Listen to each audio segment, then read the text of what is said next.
விடுதலை சிறுத்தைகள் கட்சியின் தலைவர் திருமாவளவன் செய்தியாளர் சந்தித்து வருகிறார். நேரலையில் பார்க்கலாம். வாங்குறதுக்கு வெறும் 2 லட்சம் ரூபாய், 2 லட்சத்துக்கு மேல ஒருத்தர் சம்பளம் வாங்குறான், ஆண்டு வருமானம் வாங்குறான்னா அவன் பிள்ளைக்கு போஸ்ட் ஸ்காலர்ஷிப் கிடையாது. எஸ்சி எஸ்டி மாணவர்களுடைய பெற்றோரின் ஆண்டு வருமானம் 2.5 லட்சமாக இருந்தால் அதற்கு மேலே வாங்கக்கூடியவர்களுக்கு போஸ்ட் மெட்ரிக் ஸ்காலர்ஷிப் கிடையாது. இவ்வளவு மோசமான வருமான வரம்பை வைத்திருக்கிற மோடி அரசிடம் போய் அண்ணாமலை கேட்க வேண்டியது தானே. இந்த ஓபிசி மாணவர்கள் இந்து சமூகத்தை சார்ந்த மாணவர்கள் தானே அதிகம் இருக்கிறாங்க.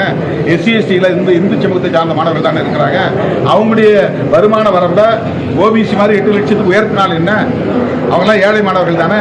அவங்களுக்கு போஸ்ட் மெட்ரிக் ஸ்காலர்ஷிப் கொடுக்கக்கூடாது என்பதற்காக சூழ்ச்சி செய்யக்கூடிய இந்த பாஜக பாசிச அரசு போஸ்ட் மெட்ரிக் ஸ்காலர்ஷிப் தருவதற்கு இவ்வளவு பெரிய டிஸ்கிரிமினேஷன், பாகுபாடு வச்சிருக்கு.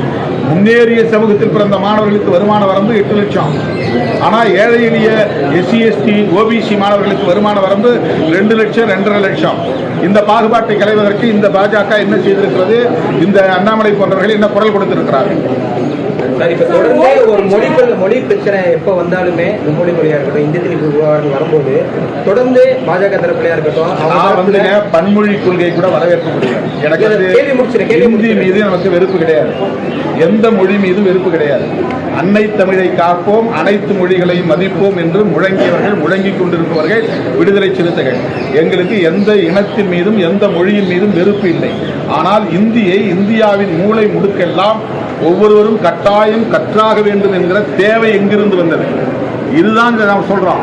இதுல ஏழை மாணவர்கள் படிச்சா என்னன்னா, ஏழை மாணவர்களுக்கு ஹிந்தி படிச்சுட்டா வேலை கிடைச்சிருமா?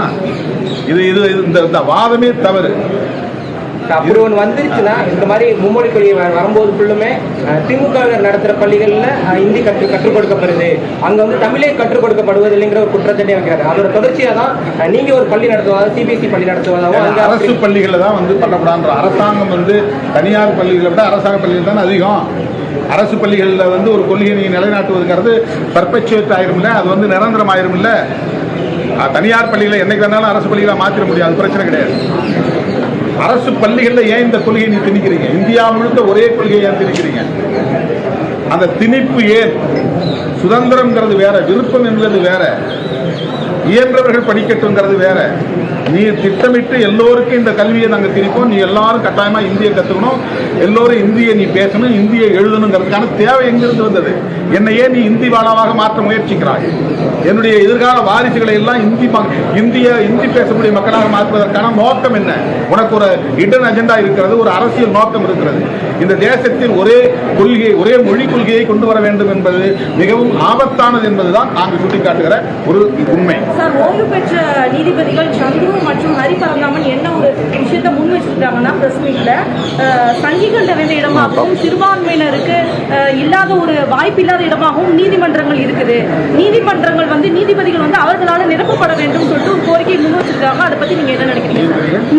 நீதிபதிகள் நியமனத்துல சங்கிகள் அல்லது தலித்துகள், சங்கிகளுடைய ஆதிக்கங்கள் நிறைய இருக்குது அப்படிங்கிற மாதிரி தலித்துகள் புறக்கணிக்கப்படுறாங்க. அதாவது இந்தியாவில் அரசமைப்பு சட்டம் நடைமுறையில் இருப்பதை விட சனாதன சட்டம் நடைமுறையில் இருக்கிறது என்பது உண்மை என்பதை இன்றைக்கும் நிரூபித்து காட்டக்கூடிய ஒன்றாக இருக்கிற இடம்தான் நீதிமன்றம். நீதிமன்றத்தில் நீதிபதிகள் நியமனங்களில் ஓபிசி சமூகங்களை சார்ந்தவர்கள் கூட 1% இல்லை என்பதுதான்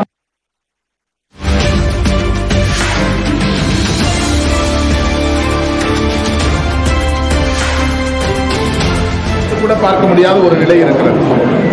நாடு விடுதலை பெற்று 75 ஆண்டுகளை கடந்த நிலையிலும் 21ஆம் நூற்றாண்டை நோக்கி நாம் போய்கொண்டிருக்கிற சூழலிலும், ஜனநாயகமே உலகம் முழுவதும் பரவியிருக்கிற சூழலிலும் கூட இந்தியாவில் உயர்கல்வி நிறுவனங்களிலும் நீதிமன்றங்களிலும் ஒரு குறிப்பிட்ட உயர் சாதியை சார்ந்தவர்கள் மட்டுமே கோலோச்ச முடியும் என்கிற நிலை இங்கே நீடிக்கிறது. இதுதான் இந்த மண்ணில் இன்றைக்கும் அரசமைப்பு சட்டம் 10% கூட நடைமுறைக்கு வரவில்லை. 90% சனாதன சட்டமாக இருக்கிற மனுஸ்மிருதியே இங்கு ஆட்சி நிர்வாகத்தில் இருக்கிறது என்பதை அவை உறுதிப்படுத்துகிறது. விடுதலை சிறுத்தைகள் கட்சியின் தலைவர் திருமாவளவன் செய்தியாளர் சந்திப்பு நேரலையில் பார்த்தோம். மேலும் அன்பு செய்திகளுக்கு தொடர்ந்து இணைந்திருங்கள். இது உங்கள் நியூஸ் 18 தமிழ்.